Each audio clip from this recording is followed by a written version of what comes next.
these people have been in control for so long, they are unaware that they are actually creating the situation that will end up hurting them the most. Like if you're the ruler of a country and you go unchallenged for 50 years, do you think it makes a difference what you say or do? Have some respect for our culture in America. He talks about not spitting in cops' faces, not burning flags, not carjacking people. These are good things to talk about and good things to embody as a human being. I am fucking sick of the left and the media and all these white liberal women who continue to fucking propagate this double standard in society. This identity politics around every single fucking thing is literally going to create a backlash that's going to have these people wishing they were never fucking born.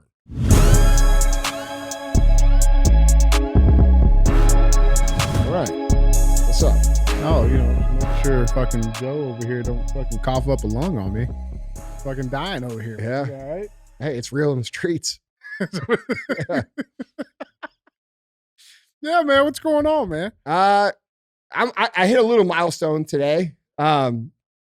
So I forgot to mention full length episodes. We are moving away from doing on this platform, and we're going to do more of those on the MFCEO project when we relaunch it, which will be available on a private platform.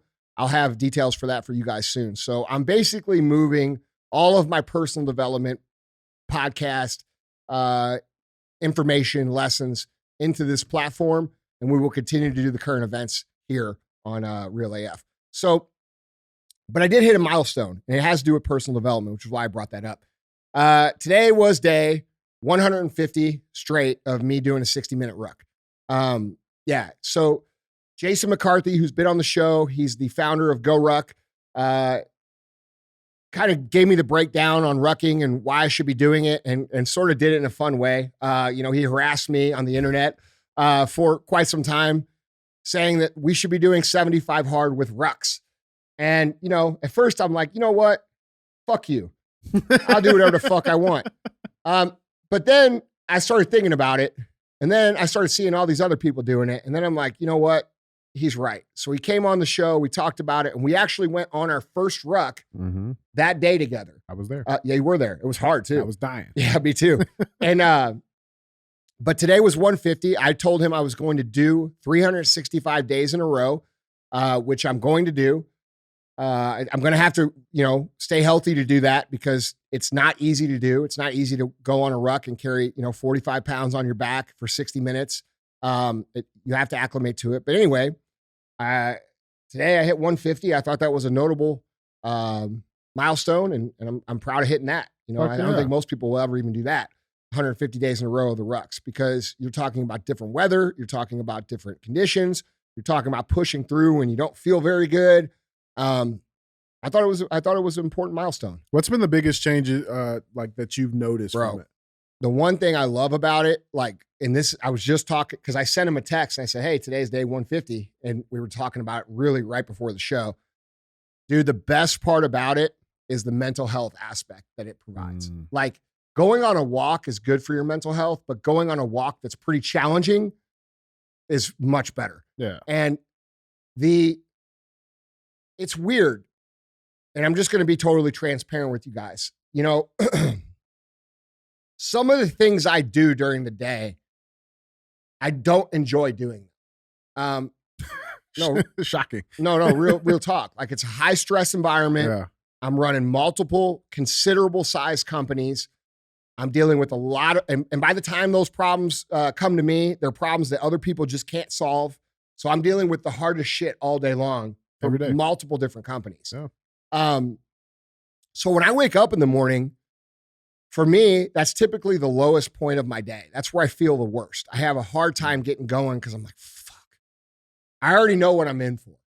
And I started doing the ruck right away in the morning, and it's corrected that for me. So by the time I'm done with that ruck, all that fucking weak ass shit that I'm telling myself about, fuck, this is going to be hard, or I know this is going to be, that's all gone, and I'm able to then I follow it up with the cold plunge right after that. Then I get into going through to my day.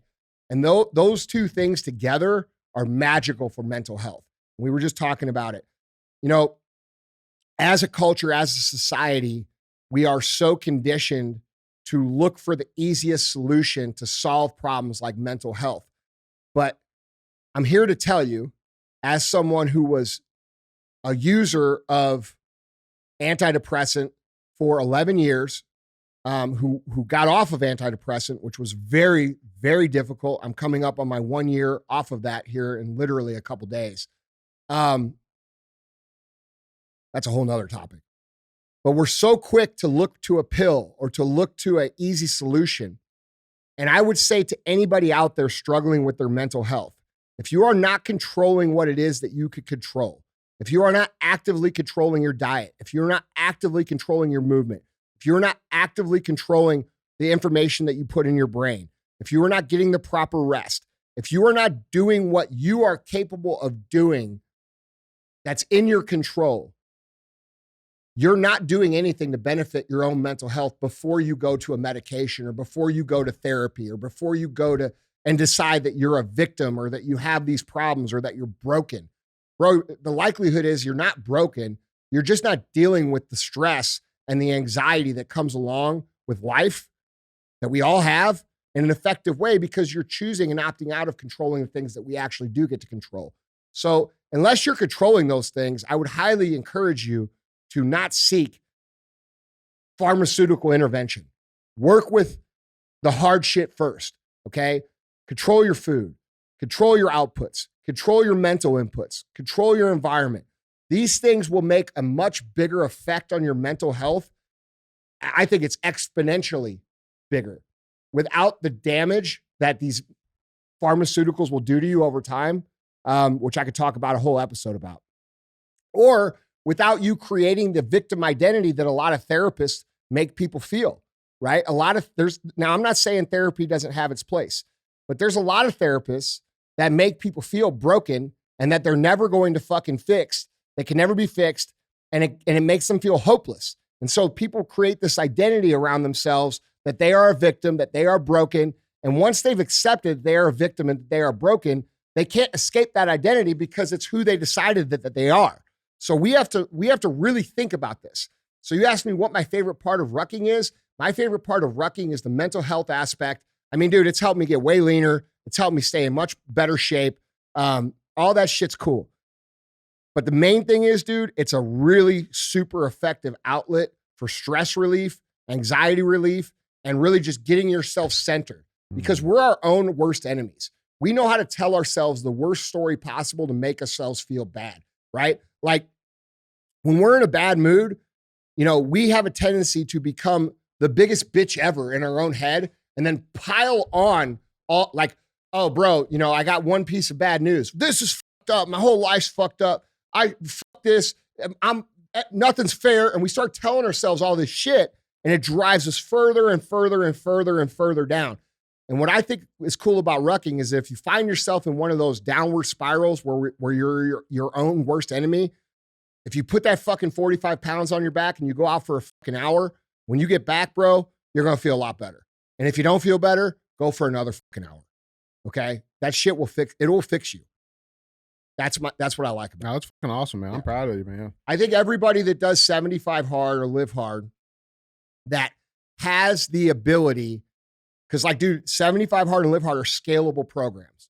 Okay. So like if you have to walk and that's all you can do, you're 500 pounds, you're not very active, and that's fine. You're 600 pounds and all you can do is stand up and sit down and stand up and sit down. That's fucking fine. It's all scalable. But if you're an able-bodied human and you can do a ruck over a walk doing this program, I think you should. I think every single person should go on GoRuck's website, get yourself the ruck pack, get yourself a 45-pound plate.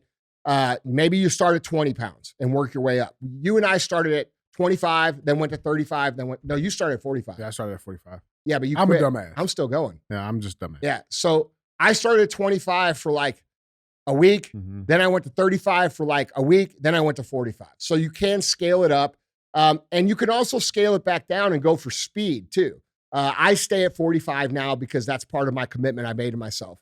But it's also scalable. And if you're an able-bodied human, I would highly recommend adding in the ruck. And it's different than a weight vest. A lot of you guys are like, oh, I got a 60-pound vest.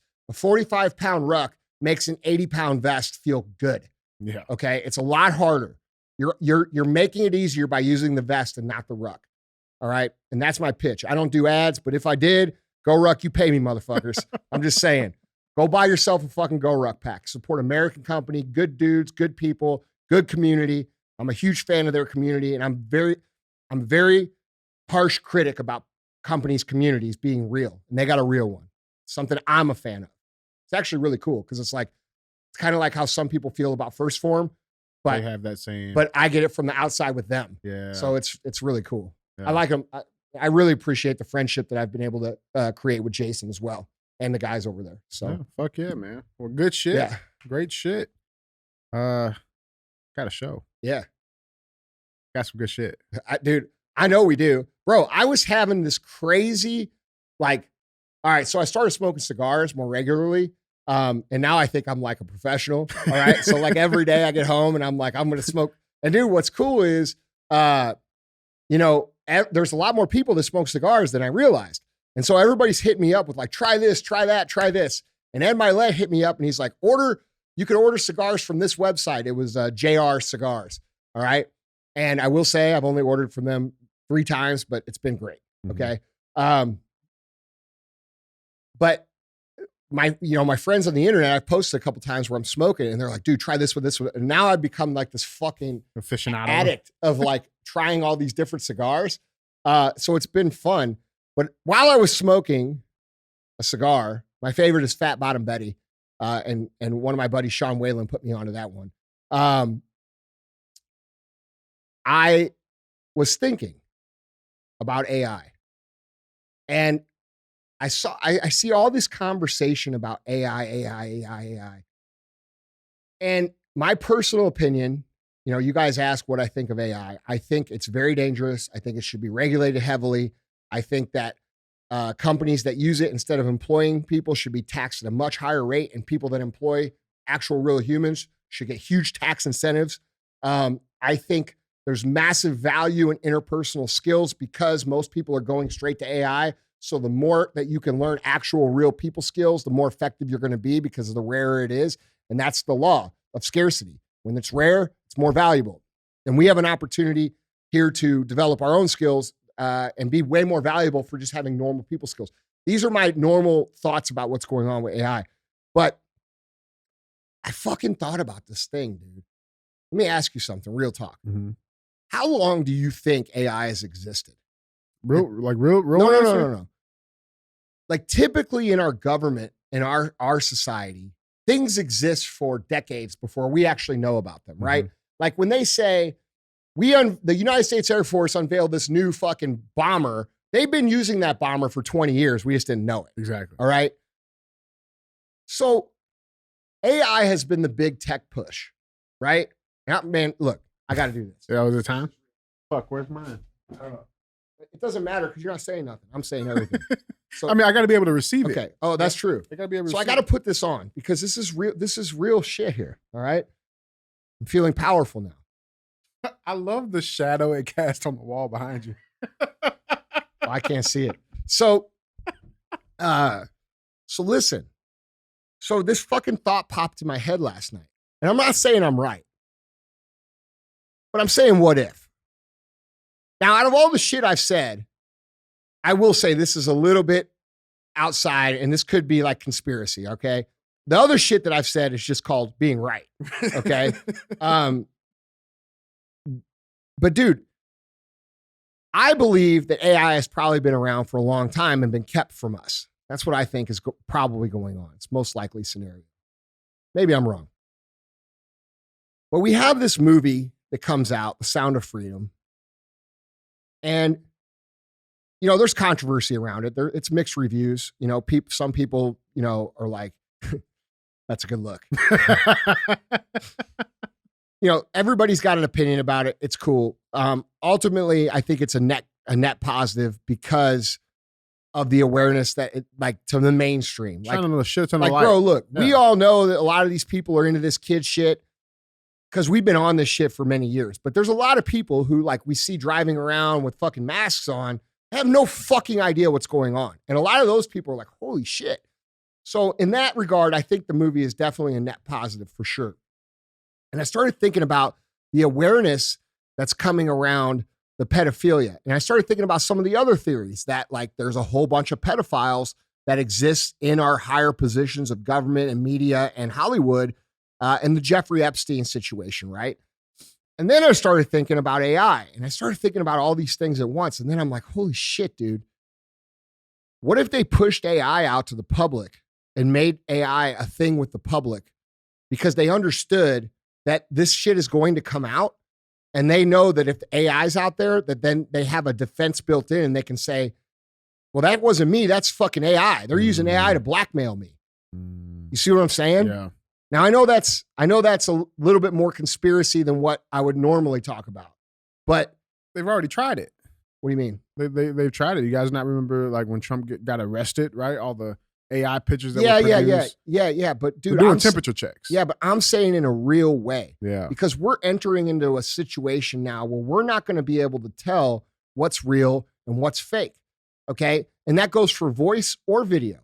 Yeah. All right. So now we're in a situation where anytime someone gets held accountable in any way, shape, or form, really anyone can say, bro, that is not me. That's fucking AI.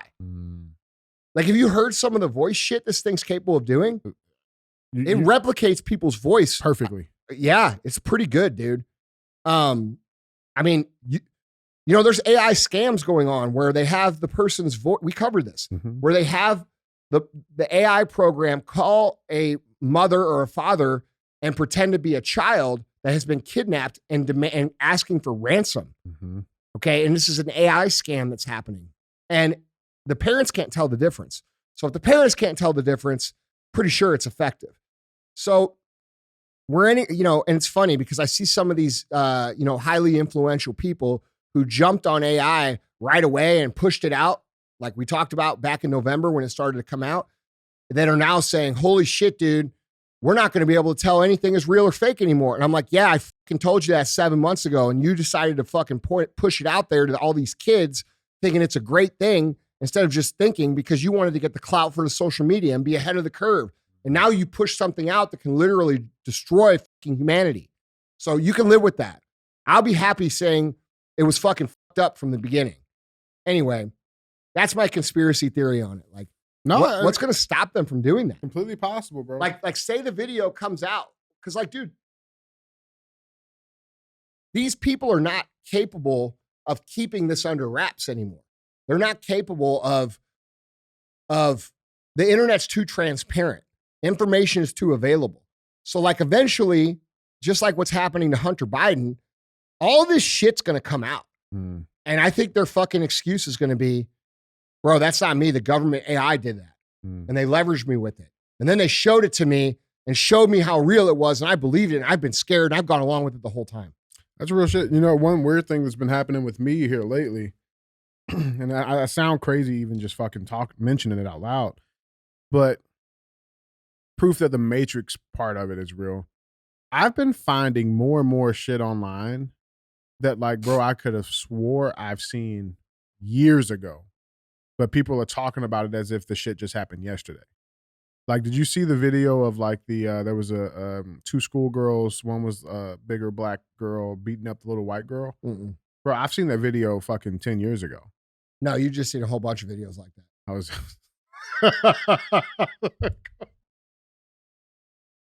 I'm just being honest. I mean, I see 1,000 videos a day of the same thing. Yeah. I don't know, man. But it's I mean, that's just one example. But it's been a bunch of those, man. Like these stories that are coming out in the news. Like I'm like, dude, this shit. Like I've seen this 5 years ago. Yeah. Did you see the video of the white girl getting pulled out of her car and getting the shit beat out of her by the group of black guys? That's a prime example. Like I've seen that video 2 years ago, bro. Yeah. Well, it could be too that like this shit is getting recycled and pushed out through social to stir up racial tension ahead of the election. Yeah. You know what I'm saying? Yeah. It's just like, weird. bro, how much of this shit, like, because dude, you and I pass a lot of videos back and forth. Yeah, we do. And how about the fucking Rubik's Cube guy? That motherfucker deserves a permanent chair in the show. He's on something. Yeah. I mean, he's got something right. I'm just saying. Dude. Anyway, yeah. this could be the platforms, because like, dude, these platforms have the ability to create virality in the videos instantly. Yeah, like they can choose which videos go viral. Like it's like they have that power. Yeah. So like, who's to say that they aren't pushing some of these more graphic videos to stir race division? Because dude, reality is right now, you have a lot of white people feeling very angry about some of the situations that's going on. And like, they're starting to get vocal about it. They're starting to get more aggressive about it. And it's stirring up the things that they've been accusing white people of for the last 15 years. Because I'm seeing a lot more racism. I'm seeing a lot more racism from white people. Yeah. And I'm seeing a lot more racism from fucking black people. And dude, I think they're trying to push even more what we talk about consistently, where they do not want black people and white people to come together around elections. And if you look at the time frame around every major presidential election, we always have high racial tension right around that time. And so that could be part of why we're seeing some of this recycled shit. Because I agree with you. I was joking about the 1,000 videos.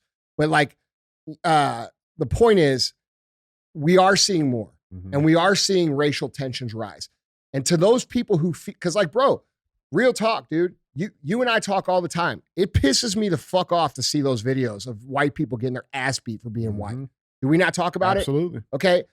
And what do you always say to me when I get pissed off about it? That's what they want you That's what they want. That's exactly what they want. They want you to be pissed. They want you to start fucking getting angry about it.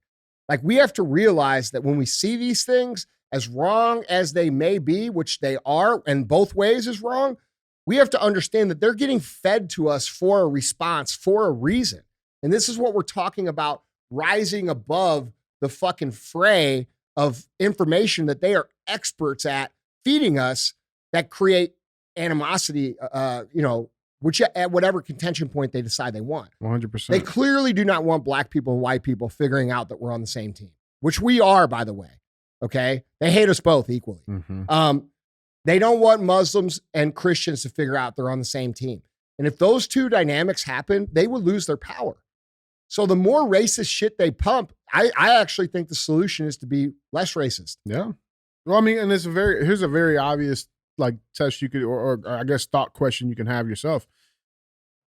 Do you think we're the only people that are talking about exactly what we just said, this unity message, this narrative of come together? Like, you think we're the only people talking about it?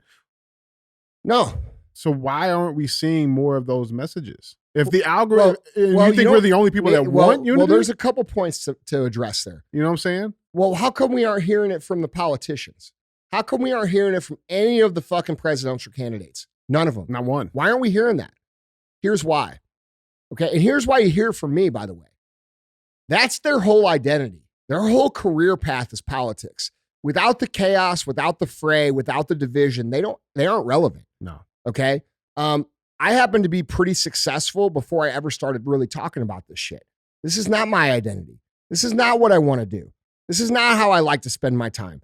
I have a genuine interest in trying to solve the issues so that we can live a peaceful existence, a prosperous existence. And we are getting behind politicians without realizing that they thrive from the chaos. They thrive from the division. And that creates their identity and their ability to make money. So they don't mind that it's out there. So why would you preach? This is no different than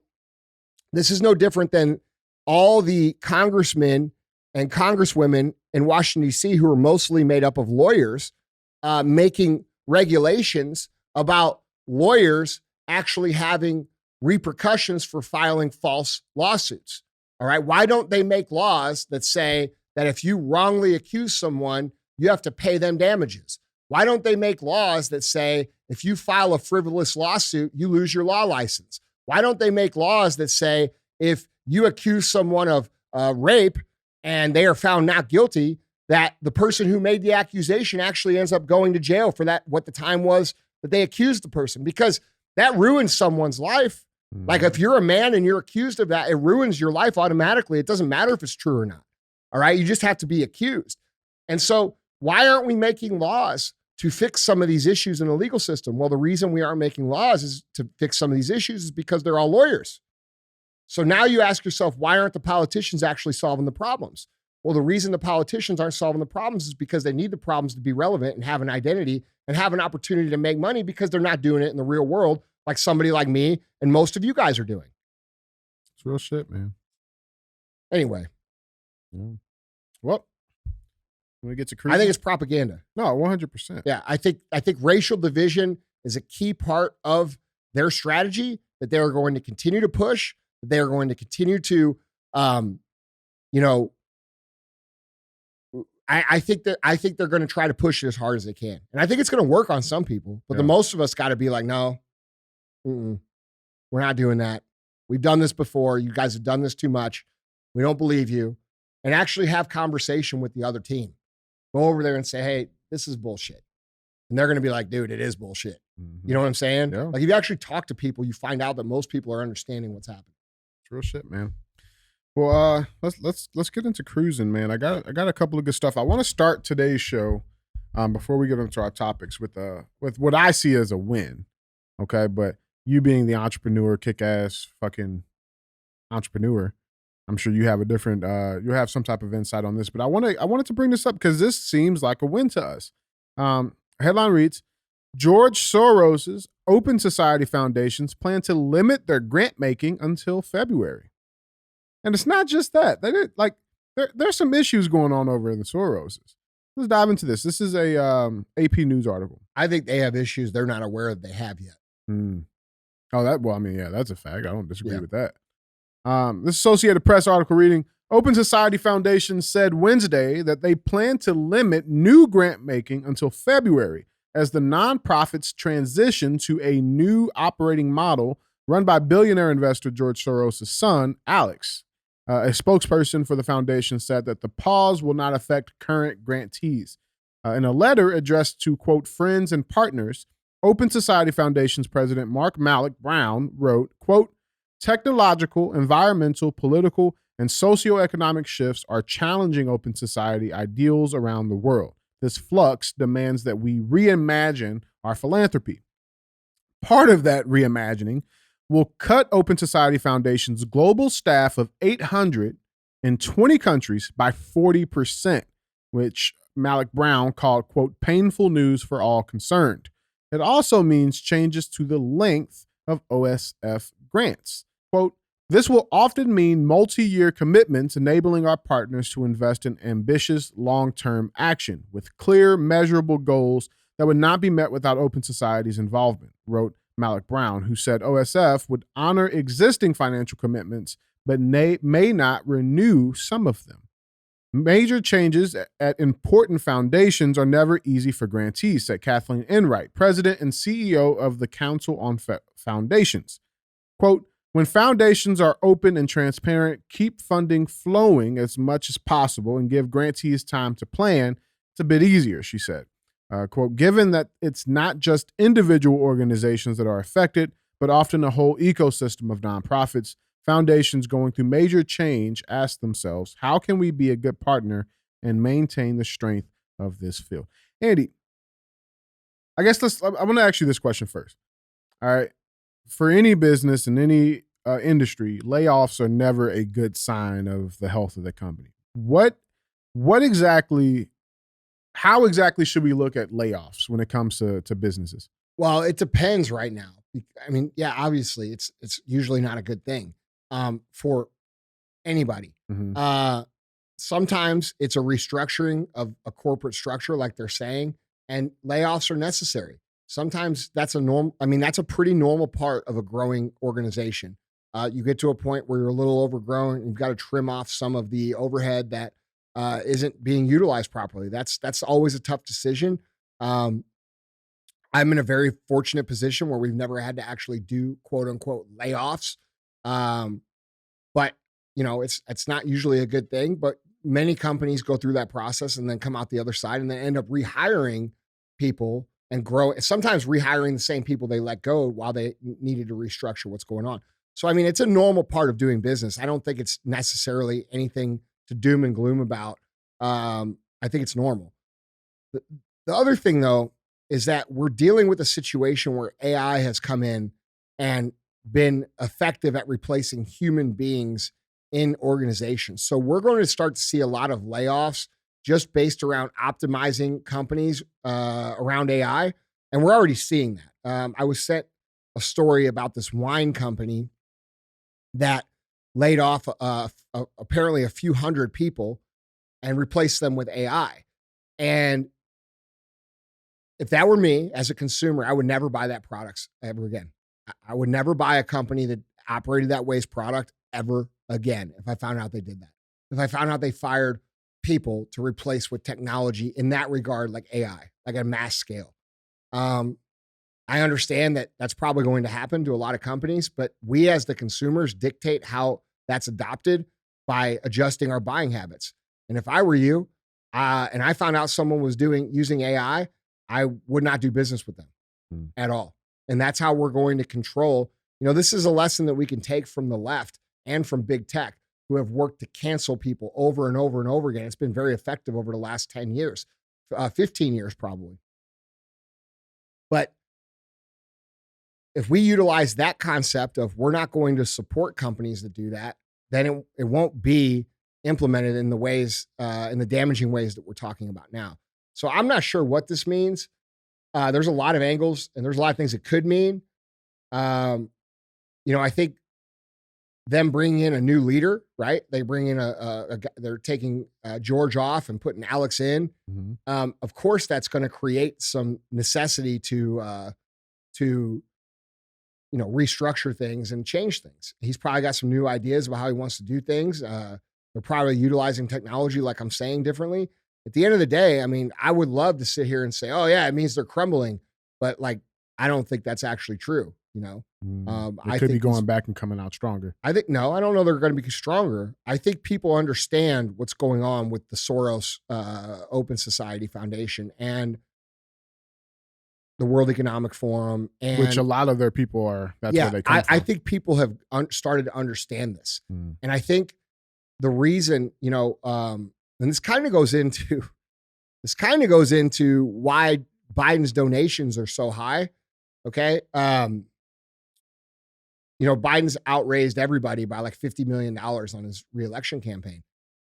And most of the donations have come from large format donors, not small donations. They're not getting small donations anymore from the people. They're only getting it from large, which should be a red flag for everybody. Massive flag. Yeah. But why are they giving so much money to this decrepit old man who's clearly not capable of actually being president? It's because they're afraid of anybody else coming in and holding people accountable, because they understand that's probably not just going to destroy their business, it's going to destroy them personally. What if someone were to come in and expose all this pedophilia shit right up at the forefront, bring out the Epstein list, explain the whole thing? Like, these people's lives are at stake. Their companies are at stake. So I think that's the reason why we're seeing so much money given to Biden and these organizations like Soros and what was the other one? World Economic Forum. Yeah, World Economic Forum.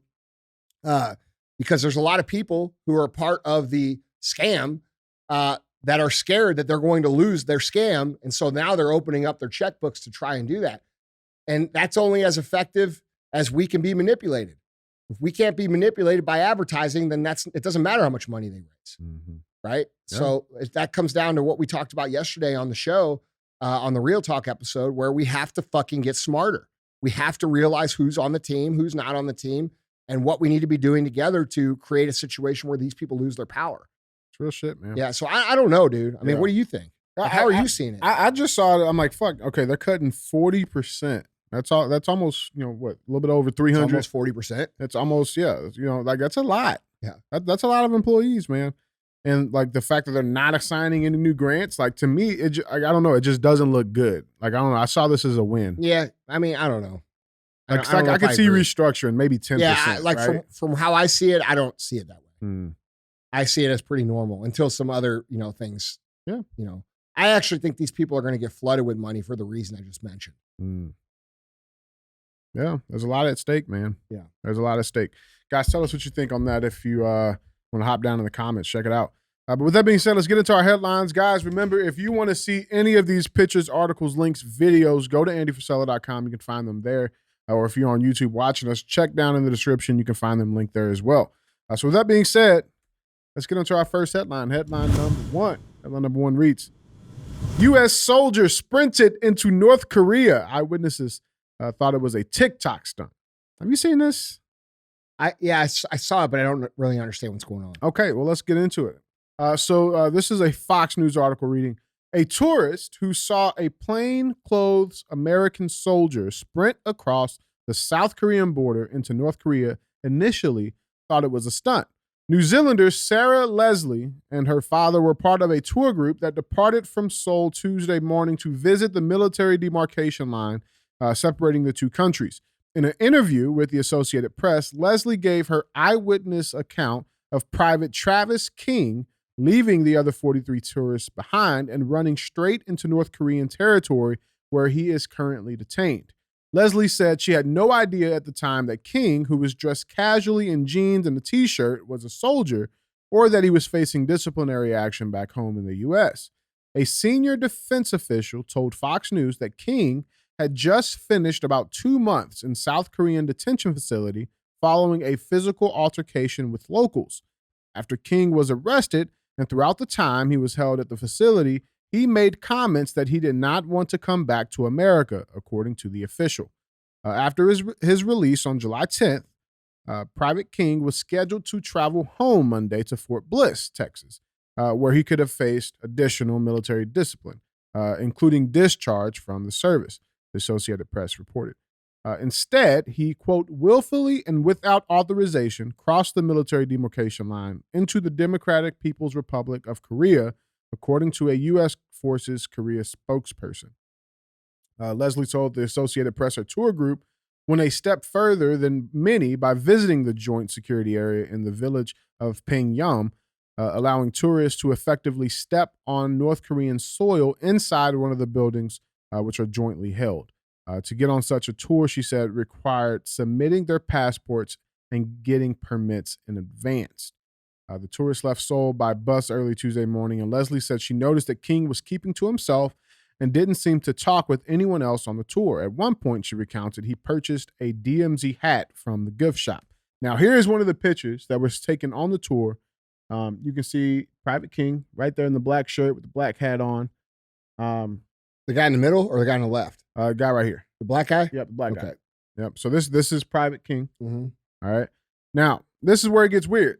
North Korea, they ain't talking. They have not answered or reached out or received, or they may have received it, but they're not communicating with the United States at the time. So this headline reads, North Korea remains utterly silent on missing soldiers suspected of crossing DMZ. The North Korean government has yet to publicly acknowledge the U.S. servicemen believed to have crossed the border into the communist country.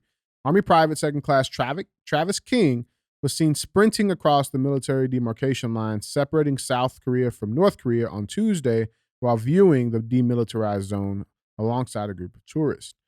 Quote, yesterday, the Pentagon reached out to counterparts in the Korean People's Army. My understanding is that those communications have not yet been answered, State Department spokesman Matthew Miller announced Wednesday. The spokesperson called communications between the U.S. and North Korea, quote, sensitive, and he said he could not go into more detail at the time. Quote, we here at the State Department and the United Nations are all continuing to work together on this matter to ascertain information about the well-being and whereabouts of Private King, Miller added. Quote, we are still gathering facts, and I want to be very clear that the administration has and will continue to actively work to ensure his safety and return him home to his family. What do we got on this? You know what? We don't know what North Korea is like because they don't allow us to show any of it, and they don't show any of it. Right. And they cut off contact with any of the real media services. So it's hard to really know what it's like on the inside, but it sounds like this guy thought that no matter what the fuck it was better than coming here, Right. which doesn't really speak to the state of our country. Right. You know, I don't know what to think here, man. This seems like one of those things where you're just like, fuck it, and like, go do it. Like, I don't know, man. Like, what do you think? I think there's so many things that just don't make sense yet, right? Like, and like typically, like, you know, Like, we do our best here at Real AF not to just jump on topics when they come out, right? We want information to come about. But, like, there's just a lot of things in this story that just don't make sense. Like, how the fuck did he get on the tour bus to begin with that required all of these special documents and permissions? How did he even get into that? You know, Well, like, I mean, he's a citizen.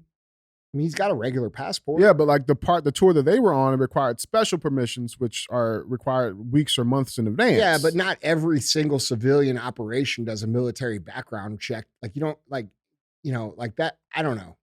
You're thinking from a security standpoint. I think it could have been a little looser than what you're thinking. Yeah. It doesn't make sense, dude. And I don't think they're going to cooperate. I don't think these people, I know they don't respect our current leadership. No. The only person they respect is Dennis Rodman. They respected Trump. And Trump. Yeah. Trump. That's a fact. Yeah. People say, oh yeah, he called him Little Rocket Man or whatever. But yeah, that's because basically what he's saying is don't fuck with me, dude, because I'll fuck you up. Mm-hmm. And that dude knows that's true. Mm-hmm. So he calmed down. And then they shook hands and, that's peace is obtained through, fear. Yeah. That's the truth. So, yeah, I don't know, man. It's hard to say. It's just weird because I like, to my knowledge, I mean, you hear these stories of defectors, right, that are leaving North Korea, going to South Korea.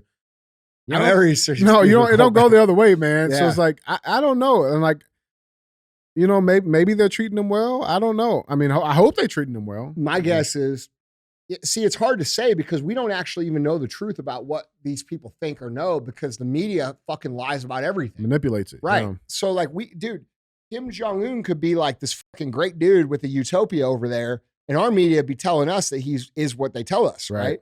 So we don't actually fucking know. So it's really, it's really kind of up in the air. If these people are who our media makes them out to be, which I think is probably not entirely true.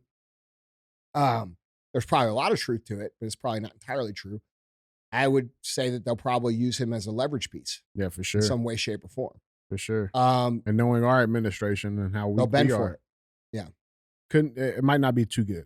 Yeah. So it's definitely not a good strategic place for our country to be in. Yeah. Look, dude, I'm going to be real honest with you. Like if I was president and dude, like I don't buy into this, every American's life is worth fucking everything. I don't buy into that shit. Like when they traded Brittany Griner for this merchant of death who's literally responsible for fucking tens of millions of people getting killed over the course of his life. Yeah. Like that's fucked up. Through war. Yeah. I would say keep her.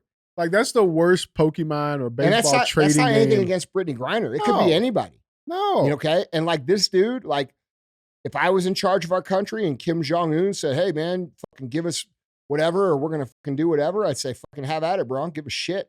Like you're dumb enough to run over there. That's what the fuck you get. We have to start allowing people to sleep in the beds that they make. That's real. Yeah. That's so real. Yeah. I don't care what happens to this guy. Like I really don't. Like you're in trouble. You had a choice. You could have came back and been a man and been accountable for what you did, or at least made a case for what you didn't do. Mm-hmm. But instead, you ran into what apparently, and by most accounts, is one of the harshest countries on the planet. That's your own stupidity, bro. Yeah. And I hate to say it, but I don't think they're going to care that you're black. They're not going to care that you're. They're gonna fucking see you as an American. Like they're gonna see this picture and say, "Oh, he's the American." That's right. Yeah. And dude, we have this thing going on in our country where people who are in protected classes think they can go to other countries and live in those protected classes, like that LGBTQ guy that went to Qatar for the World Cup, and then all of a sudden the next day he's fucking dead. Mm-hmm. He wore the gay shirt to the soccer game. The next day he's fucking dead, and you guys think that's a coincidence? Right. Come on, man. Oh, he died of a heart attack. You don't have okay. Bro, you never seen a fucking movie where they run up and they fucking inject people? That's real shit. No. Like they're creating this is what Kennedy was talking about.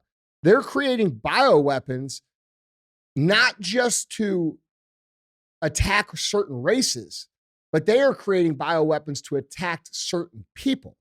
So they are taking this is why you should never do 23andMe or any of that shit, which by the way, BlackRock just fucking bought. They are taking people's genetic code, allegedly, and engineering specific strains of diseases that only that person can be affected by. So this guy in fucking Qatar makes this thing, right? And then all of a sudden the next day he has a heart attack and died. How do you know that they didn't run up to him with one of these bioweapons and fucking just rub their hand on the guy and he's dead in 24 hours? You don't have any fucking idea, because like that's how it would be distributed.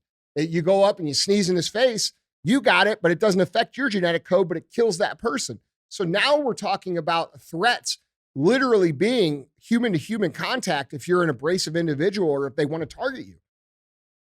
It's dangerous, dude. Yeah, it's scary as fuck. I wanted to ask you, man, because I know if you guys haven't seen, I know previously you've made a call to Putin. Oh yeah, I called so him. I wanted to see if you wanted to try to reach out to Kim Jong, you know? Nah. Andy. The back one? No back one here. I don't know, man. Guys, tell us what you think on this topic, man. I know it's loaded. I don't think that you can reason with Kim Jong-un. I think Putin, you can. I think Putin actually, Putin, there's enough footage of him where you can tell, like, this guy's got, like, he's not just raging psychopath that they try to make him out to be. Yeah, for sure. I don't know about this guy, I'll tell you this, that office looks really clean. I mean, there's this looks like the 60s, bro. But it could be. This guy's smoking a cigarette right there, having a fucking meeting with his team. Like indoors. Nobody smokes indoors anymore. No, Korea, we do. Yeah. Yeah. No cancer. Whatever, man. Yeah, no cancer here. Yeah. Look, dude, we don't know what's happening. I think that guy made a poor decision. Yeah, for sure. Guys, jump in the conversation. Let us know what you guys think. No goes on. And let's keep on moving, man. We got headline number 2. Headline number 2 reads, CMT faces fierce backlash online after yanking Jason Aldean's music video. Shameful. You seen this one too? I saw it in passing. I don't know exactly what happened. Yeah, so fans had lashed out at country music television after it pulled singer Jason Aldean's Try That in a Small Town music video this week following accusations that it was racist. Aldean had enraged liberal activists, all 3 of them, with the new music video. You know what's funny? You fucking said that, and my first question, I'm trying to be better about not interrupting, like, how many but people? what I wanted to say was how many. When they said fans lashed out, I wanted to be how many? Yeah, all 3 of them. That's funny. But so Aldean had enraged liberal activists with the new music video, which has anti-crime, pro-law enforcement themes and tells criminals that their behavior won't be tolerated in rural America. The music video plays footage from left-wing riots and smash-and-grab robberies, mostly peaceful ones, remember that. All right, but activists accused the song of being racist and promoting violence. Quote, "Yeah, you think you're tough. Well, try that in a small town. See how far you make it down the road. Around here, we take care of our own. You cross that line, it won't take long for you to find out. I recommend you don't." Aldean sings in the video. CMT confirmed it pulled the music video off the air Monday, angering Aldean fans and free speech advocates. This is one of the tweets, I guess it's a miss. Shannon Watts, she had this to say. She tweeted this out saying, quote, "Proud to have had a hand in getting CMT to reject this racist and violent song." So she's happy about it. Wait, hold on. Racist and violent song. So I listen to fucking rap music. That's all I listen to. What about some good old WAP? Hold on. We're not going to talk about the violence they fucking talk about in the rap music, which, by the way, I listen to. So I'm not going to fucking sit here and shit on it. Right. But I'm not going to sit here and pretend like it's not a total fucking that's just hypocritical thing to say or do. Andy, it's fine because it's culture. Yeah. It's all right. Well, certain culture is also don't fuck with me or I fuck you up. That's American culture. Yeah. Maybe that was just the country version. Yeah. Of So that. that can be a culture, but there's also an American culture, which is respect people, treat people right. Don't fucking carjack people. Don't spit in people's faces. Don't disrespect our flag or we'll beat your fucking ass. Mm-hmm. That's a culture. It's called America. So they want to say that's culture. That's culture. Right. It is. It is, man. And, I think one of the funniest parts, like even with her tweet, right? So like in the video, in the music video, he's showing clips of like BLM riots, Mhm. right? How they're burning down the country, right? Like Mhm. and it's not like, his personal footage, right? These are, clips from the news media and shit like that. And Uh-huh. so pointing it out is violent, but the shit that was actually going on in those videos is not violent. I think she's not talking about what's going on in the videos. I think she's talking about what he says is going to happen to you if you do this shit around those kind of places. Well, he did, but that's the thing. He didn't even allude to what would happen. Well, I'm sure it ain't good. Yeah. So, I mean, look, dude, I've been saying this for years, man. The backlash against these fucking leftists for the shit they propagated and the shitstorm they've created in our country is coming. People aren't going to continue to lay down. People are not going to continue to allow the police to just get fucking fucked with and our flags to get burned. And for all these little fucking soy boy pussy nerds to dress up in black and show up and intimidate people. There's a whole section of America that's not intimidated by you at all. Okay. And at least isn't no you more. bring that shit to our fucking town and you'll be in some deep fucking shit. It'll probably end up with you in a fucking box. Okay. That's reality. So if you want to say that's violent, you'd probably be accurate in saying so. Yeah. I mean, and CMT, they did not return the request. That, by the way, that vibe is growing. Mm-hmm. Okay. So it ain't just fucking people out in the state. Bro, most farm people in middle America, they're just doing their shit. They're not even pissed off yet because this shit they don't have to deal with. Yeah, but things Wait like till they this, get pissed. That's the thing. But doing things like this, that just emboldens that. It only makes it worse. Bro. But you telling me I can't have my music? But DJ. You know what I'm saying? But DJ, they are fucking, these people have been in control for so long, they are unaware that they are actually creating the situation that will actually end up hurting them the most. You see what I'm saying? Yeah. Like if you think, like if you're the ruler of a country and you go unchallenged for 50 years, what difference, do you think it makes a difference what you say or do? It don't fucking matter. You still think you got it. Yes. Yeah. These people have not, they do not understand the temperature on the ground. And bro, this isn't a black-white thing either. This is not black people, white people. They're trying to make it into that. That's not what this is. This is, hey, have some respect for our culture in America. Be a decent human being. He talks about not spitting in cops' faces, not burning flags, not carjacking people. These are good things to talk about and good things to embody as a human being. I think we can all agree to that. And if we're being honest, I am fucking sick of the left and the media and all these white liberal women who continue to fucking propagate this double standard in society. I can't even go into my fucking downtown area of the city I live in because it's so shitty. And I'm willing to bet that whatever city you live by, you probably have a hard time going in the downtown as well and feeling safe, regardless if you're black or if you're white or if you're Asian or if you're gay or if you're fucking straight. And this identity politics around every single fucking thing is literally going to create a backlash that's going to have these people wishing they were never fucking born. Okay? The white liberal up in their ivory tower fucking women who don't know anything about what it's like out in the real world. And dude, the real world's getting real bad and people aren't just going to accept it. They're not just going to keep taking it. Eventually they're going to fucking stand up. And when they stand up, the people doing these things are going to get crushed. You know how I know this? Because this has happened in history over and over and over and over again. In fact, it's never not happened. There has never been a tyrannical rule, destruction, communism movement that has lasted. It never lasts because eventually the number game gets played and then people with the numbers realize that we're getting fucked by people who think they're above us and they kill those people. And that's where we're getting to in America. We are moving towards that attitude. Most people at this point in time that have been paying attention are so pissed off that they recognize it's not just Joe Biden. They recognize it's not just Hillary Clinton. They're understanding that it's certain people on the left and the right and in the media and these big companies, and their names are starting to get known. And those people are creating a scenario where they are going to be the number one target for the backlash that's going to happen.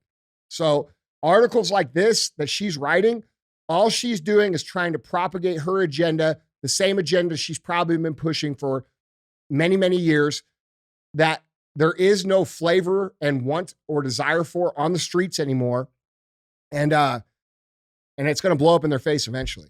I do want to read his Jason Aldean statement because I think it's I think it's important to listen to. So he released a statement on Tuesday. It says, quote, in the past 24 hours. Hold on, okay. I got something to say about this. What you're about to say. Okay. He says, quote, in the past 24 hours, I have been accused of releasing a pro-lynching song, a song that has been out since May, and was the subject to the comparison that I, quote, direct quote, was not too pleased with the nationwide BLM protest, Aldean shared with his fans. He called these suggestions, quote, not only meritless, but dangerous. Quote, there is not a single lyric in the song that references race or points to it. And there isn't a single video clip that isn't real news footage. And while I can try and respect others to have their own interpretation of a song with music, this one goes too far. As so many pointed out, I was present at Route 91 where so many lost their lives. And our community recently suffered another heartbreaking tragedy. No one, including me, wants to continue to see senseless headlines or families ripped apart. Try that in a small town, for me, refers to the feeling of a community that I had growing up, where we took care of our neighbors, regardless of differences of backgrounds or belief, because they were our neighbors, and that was above any differences, Aldean said. He continues, he concludes, he says, my political views have never been something I've hidden from, and I know a lot of us in this country don't agree on how we get back to a sense of normalcy where we go at least a day without a headline that keeps us up at night. But the desire for it to, that's what this song is about. I mean, it's kind of what I just said. Okay. And in regards to the lynching thing, I've seen a lot of black conservatives jump on this and be like, this is, he's talking about lynching people. No, the fuck he isn't. No, he's not. Not like, only dude, that. I'm fucking so tired of this race shit when there is clearly a double standard. There is clearly a double standard, bro. Just look at the fucking story we were just talking about. White supremacy is the biggest problem in the whole fucking world, right? Or the whole country. But black crime stats prove differently. Right. Okay? Like, it's obvious. There is all kinds of special privileges that black people receive in society. We have television stations, Black Entertainment Television. We have all of these awards, Black Grammys. We have Black Excellence. We have all this stuff for black people. And there's not a single one of those things for white people. And hasn't. No, and if I were to even suggest that and say, oh, there should be white entertainment, which I wouldn't because I think it's wrong, you guys would lose your fucking minds. Okay? Like, dude, white supremacy isn't fucking killing everybody in the fucking hood, bro. That's not what's happening. Okay? What's happening is there's been an abandonment of these neighborhoods by the people that these people vote for 60 fucking years. And everything that these people, the Democrats, come in and fucking promise the black communities every single 2 years never happens. They don't get the education that they need. They don't get the fucking support that they need. They don't get the money that they're promised for their communities and their business. They don't get fucking any of the shit that these people promise. Yet they continue to, the black communities of America continue to vote for Democrats. Okay? This is no different. This is an intentional story designed to rally up the black Americans around this idea of fucking this huge racist problem that we have in America, and to fucking create divide before election time. Yeah. It's more of that. The lynching that they're referring to happened almost 100 years ago. What are they talking about with that? Yeah, so in the video, Aldean, this is from Associated Press. In the video, Aldean, who has been awarded Country Music Artist of the Decade by the Academy of Country Music, performs in front of the Maury County Courthouse in Columbia, Tennessee. This is the site of the 1946 Columbia race riot and the 1927 mob lynching of an 18-year-old black teenager named Henry Schultz. So they're referring to a lynching that happened almost 100 years ago. What is that relevant to the fucking song? It's not. Like, dude, But it's also the same community. They just had a fucking very disastrous tornado rip through it. It's a small town community. Well, I don't think those things are related. I don't think there's a racist bone in Jason Aldean's body. I don't know because I don't know him. But I'll say this: I've never seen anything that would make me think that, and him singing this song doesn't make me fucking think that. You know what it makes me think? He's like most of us who are tired of the bullshit. We're tired of the shit. We're tired of the division. We're tired of the lies. We're tired of the fucking double standards. We're tired of the fucking bullshit. Yeah. I see this as just an intentional thing. They don't want us to have hope. They don't want us to have unity. They don't want us to have any piece of strength or any piece of fucking willpower or any of that. Because, you know, while they're taking down these songs or songs like this or messages or shows or podcasts that speak this type of language, they're propping up everything completely opposite of it. Of course. You know, so this fucking story of Jason Aldean is just another fucking example of that. Like, dude, and you guys who are buying into it, black or white, bro, you're insane. You're falling for their shit. Mm-hmm. The guy's saying, hey, we're sick of the bullshit. That's what he's saying in the song. Yeah. Well, and like, as we all know, guys, that, you know, a lot of this stuff, this is just mere distraction, right? Look over here. Don't focus on what's going on over here. So let's go to our third headline. Let's see what they've been trying to hide from us. I think that's a good way to wrap this up. Headline number 3 reads, over $17 million has been funneled from foreign sources to the Biden family, confirms IRS whistleblower. That's what they don't want us to look at. They don't, why would they want us to see this? No, racism, of course.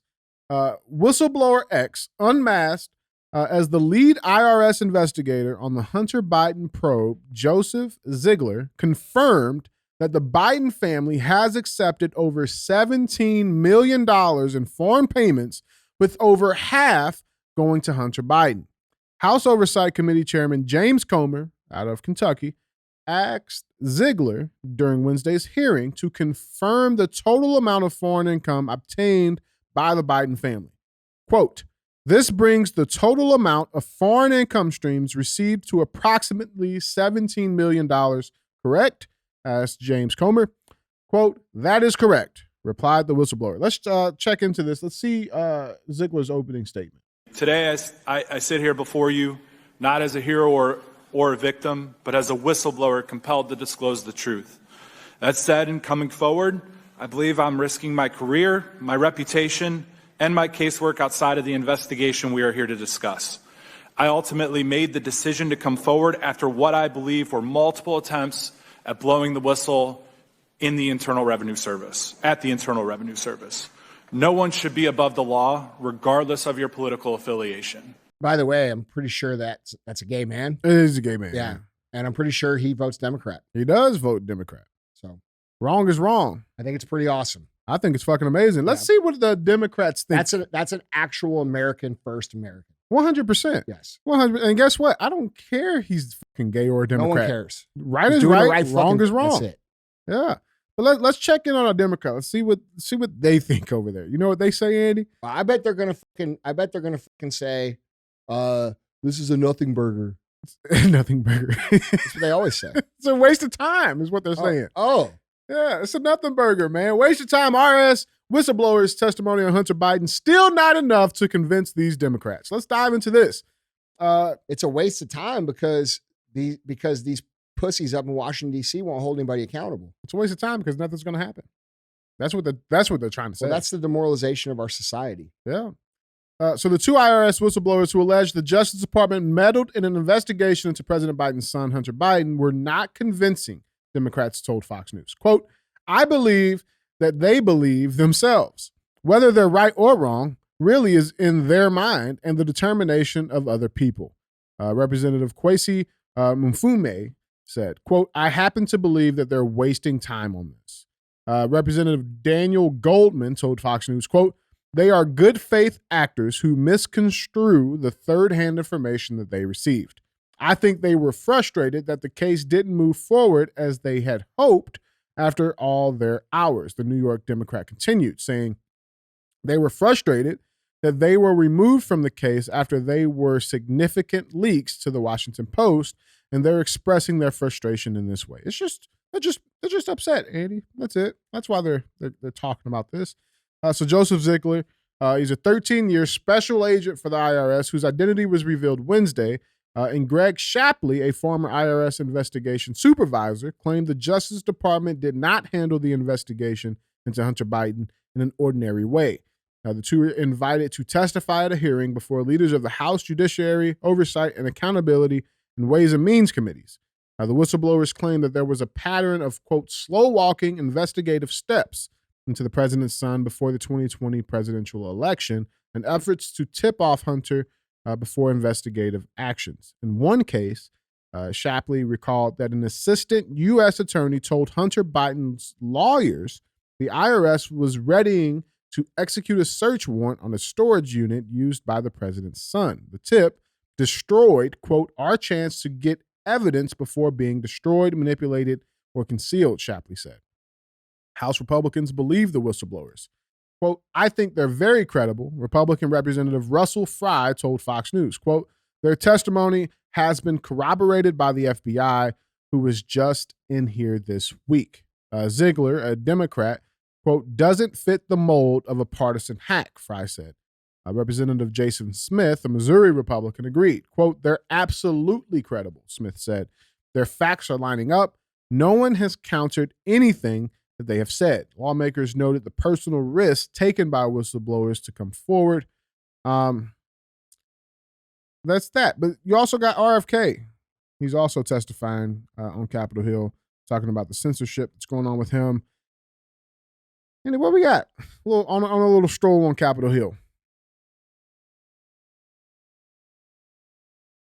I don't think it should be a surprise to many people that there's a lot of people within the system that Hunter Biden lives and exists and has thrived in coming to his defense, because what they're realizing is that if Hunter Biden is held accountable for the things that he has done, the sheet will be lifted to reveal that this is actually how it works in Washington, D.C., where it's pay for play, it's pay for influence with all of these politicians. And a lot of their own illegal activities will be uncovered by doing so. So I think there's a big movement to protect the Bidens because of the collective guilt of all the politicians up there. And that's not being talked about by anybody. We don't have anybody talking about that. And if you look at how these politicians go in at net worth of X and then come out net worth of 100X when they're making $200,000 a year, they just happen to be picking the right stocks, and they just happen to get the fuck out of here, dude. Mm-hmm. Like, these people are fucking criminals. They've been oppressing us. They've been stealing from us. They've been doing all of this inside shit for fucking who knows how many decades. Okay, this is a club. That's the game. They're all attorneys. They all hang out with each other. They all play golf together. They all eat dinner together. They all run around, do whatever they fucking do together, which apparently has something to do with little kids. Okay. And they're going to protect each other. Mm-hmm. And that's what we're dealing with. So, I think that this man who came out, actually both these men who came out, are super brave Americans and should be championed, because we need more of this. This is what's going to help reveal what's actually been going on. That's my take. I and the funny thing is they'll say anybody that doesn't go along with their agenda is anti-gay, racist. Yeah. Like, no, motherfucker, we don't care. We care about what's right. And I think this dude's a hero, dude, for what he did. 100%. Guys, chime in on the conversation. Let us know what you think. Hashtag accountability. He's going to get fucking destroyed by his own fucking buddies at his own agencies. Mm-hmm. You know what I'm saying? His job is done. And that's not just his job. They're going to harass him from here until the end of time. This is why it's important for the curtain to be all the way lifted. We're living in a. But Andy, aren't there regulations that prevent, attacks on whistleblowers? Well, aren't there regulations that say you can't have cocaine in the White House? Aren't there laws that say you can't kill people? Right. Don't do drugs. Right. I mean, right. Do we really think that regulations or laws mean anything anymore? No. You know what I'm saying? So, like, it's important that we understand the situation we're in. I talk about this a lot. But, like, dude, we don't live in a free country. You guys think we do. No free country can exist where you have to work for the government organization most of the time, which is the case for most people. When you talk about how much tax you pay, typically you guys talk about income tax, but you forget all the tax you pay on all these other issues. You don't, you pay tax when you buy shit. You pay tax when you sell shit. You pay tax to hold shit. You pay tax when you die. You pay fucking tax for literally everything. And when you add up all the tax that we pay, it's well over 50%, even for the lowest tax bracket of Americans on income tax. So what that actually means is that we all work for the government, when in the reality, the government's supposed to work for us. The government should be much smaller. It should be run much tighter.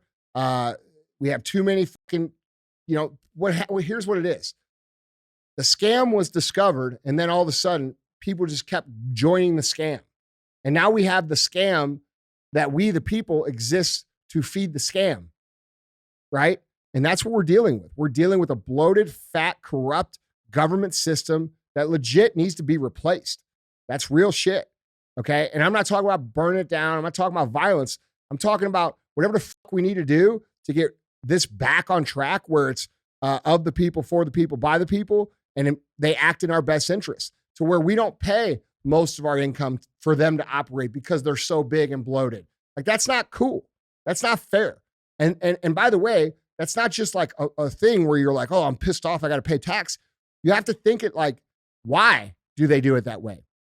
Well, they do it that way because if you're taxed so heavily and the tax burden is that hard to carry, now you're in a position where you can't actually grow out to become somebody of means, or if you do, it's a very tiny percentage of that, right? So think of how much more financial wealth and how many more jobs and how much greater the economy, how much greater the cities, how much greater the roads and the infrastructure, how much greater this country would actually look like if everybody worked for themselves. They were able to accumulate wealth without the government stealing most of it. And we were able to solve problems on our own. And I'm not talking all the way to we shouldn't have a government. Like, I'm not talking about that crazy shit. No, of course we need a government. We need an organization of people that are going to act in interest of the people. That just hasn't been happening. And that's where we get these libertarians saying, we don't need a government. Who's going to, we'll build the roads and we don't need fucking police. And like, bro, shut the fuck up. Like, you make the whole cause of like reasonable, like reduction of government sound insane. Mm-hmm. Like, you're hurting the cause by saying that stupid ass shit.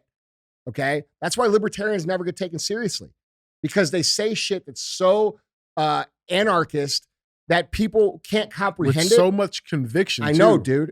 Well, it's usually they are pretty intelligent people, but they're not understanding that in our preferences as human beings, like if we say, I prefer X, we typically take it to the extreme because we're working to convince people over here to believe in it. And we want so bad for them to believe in it that we take it to the extreme and we say you're an idiot for not believing. But if you really want people to start believing in a more libertarian type liberty, personal accountability, less financial oppression plan for a better America, you have to talk in terms of something that they can comprehend, not fucking straight up, no police, no fucking government. They can't understand that, dumbasses. So you have to talk in terms of where they can understand it, which is very minimal government, okay, that actually acts in interest of our people. We have police, we have a military, we have these things, and they are run in a genuine way without the corruption that we've seen our whole entire lifetimes. Now, I can't blame libertarians for feeling the way they feel, but they're communicating it poorly, which is making them be taken less serious. And alienated. Right. So like when I get on here and I say, hey, we could pay 10% income tax, we could pay our police officers $250,000 to start to keep our streets safe. We could pay teachers $250,000 to start to bring in quality individuals to teach our children, which is the most important job that we have in this country. And we could do that all for this budget, which you could, okay? And you could still have the most powerful military in the world, and you could still have the best infrastructure in the world, okay? When I say that, people fucking throw it in the libertarian dumpster, and they're like, that sounds like bullshit. Because the libertarians fucking talk about this straight up anarchy shit that most people can't comprehend, bro. So like, we have to get to a realization that we live in a government that is not free. It's advertised as free. We're told it's free. But if you were holding someone hostage in your basement from the time they were fucking, born, okay, and they grew up to be an adult, and the whole time you were telling them, you're free. This is freedom. You're free. This is freedom. You're free. Aren't you thankful to be here? You're free. You're free. You're free. You know what they're going to say they are? Free. They're going to say I'm free. And that's what America is right now. And people just haven't woken up to it yet. And when they do, there's going to be repercussions and accountability for some of these crimes against humanity that these people have committed the last fucking 3.5 years. So, yeah. That's my take, dude. Guys, tell us what you think down in the comments. But with that being said, Andy, let's close this out. It's time for our favorite segment of the show. As always, guys, we have thumbs up or dumb as fuck. That's where we bring a headline in, we go through it, we talk about it, and we'll get one of those two options. So with that being said, our thumbs up or dumb as fuck headline reads, King's Guard melts hearts by making a rare break in protocol so boy with Down syndrome can have a photo taken with him. I thought this was pretty cool. I saw it. So a member of the King's Guard has won praise after going out of his way to make a young man with Down syndrome feel comfortable. A video of Mike Van Erp, 50, better known by his YouTube name, Cycling Mikey, and the youngster posing for a photo at Buckingham Palace has caused a stir after being shared on YouTube, thanks to the touching way the situation was handled by everyone. So known worldwide for being silent and still, it's the job of King's Guard to stand on duty outside official royal residences, and even when tourists try to distract them, they are expected to remain unmoved. However, footage shows how a kind-hearted member of the Guard moved closer to Mike and the boy who were trying to get a photo to remember their trip to Horse Guards Parade. Bye.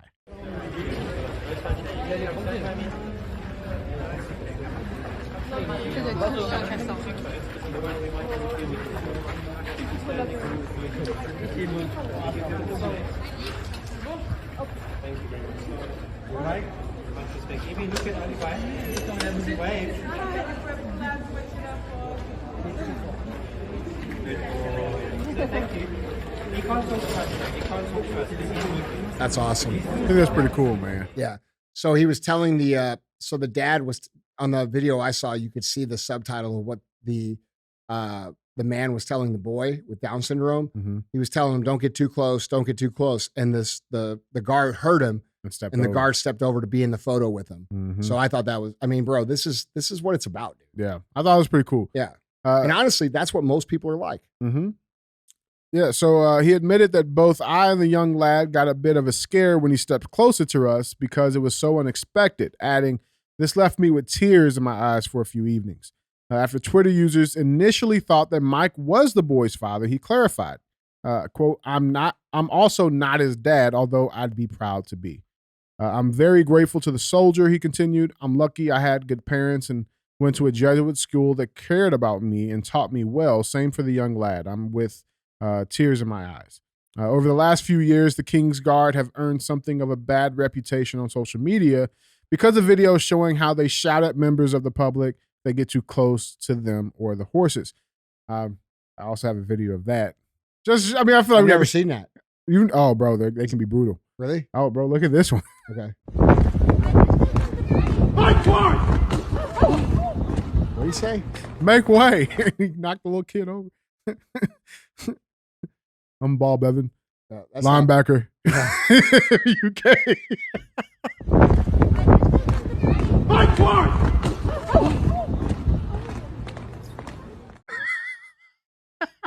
That's not cool. Yeah, so it is good to see them painted in a good light, see them do some good stuff. Yeah. Online, they've been getting a bunch of love. Much respect for this King's Guard. He was aware of the situation and acted with honor. Lovely gesture of kindness. All the guards do an exceptional job with so many tourists. Shows you the power of an individual. Yeah. What they do when they were collective. They just ran the kid over. Mm. What they do when they were on his own. That's he deep. did the right thing. That's deep. Something to think about. That's deep, man. It goes right into what we were talking about in yesterday's Real Talk. And right into the problem with this country, which is groupthink, group association, the inability or the lack of courage to speak up for what you believe is right or wrong. that's an embodiment of it. Those 2 videos. It's deep shit, man. What are we giving it? I think it's thumbs up. Yeah, completely agree. Yeah. That was pretty fucking awesome. Guys, Andy, that's all I got. Don't be a hoe. Share the show.